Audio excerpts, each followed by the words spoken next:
Hello mate, this documentary is all about Humboldt penguins.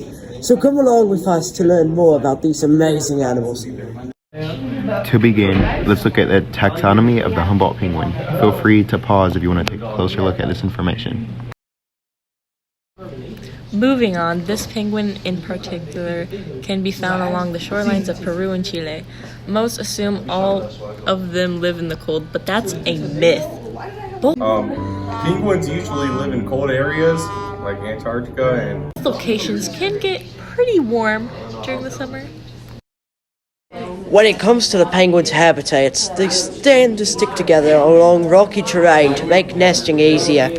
Penguins are smart, as we can see. They even have common behaviors and lifestyles like burrowing in their nest for comfort, especially when they see humans.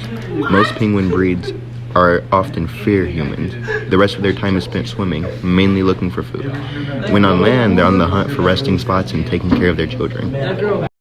Moving on, Humboldt penguins are ranked vulnerable on the red list. They have an SSP because of this, which means species survival penguin. Penguins in zoos also have studbooks since it can help researchers understand their genes. So, in conclusion, studying a studbook makes it easier to increase populations safely in zoos.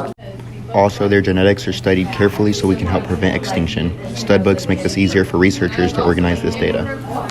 There are currently volunteers, conservationists, and wildlife biologists getting as much Humboldt penguin information as possible. The plan is to use this science to convince governments to create policies to keep them safer.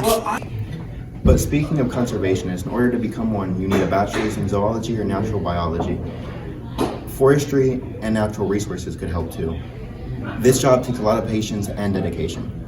But you don't have to be a professional to help. If you want to contribute to helping the Humboldt penguins, you can do this by visiting seafoodwatch.org. Another way to help is by getting the word out, and you can do this by using social media since it's so popular nowadays. And you can also support businesses that support the animals themselves, like this bracelet here.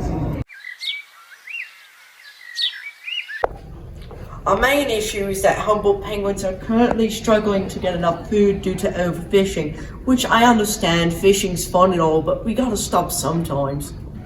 Now, to conclude this documentary, we need to ask a very important question. How are penguins taken care in zoos? First of all, zookeepers need to pay attention to penguins' level of stress because they're at risk of diseases if their stress level is too high.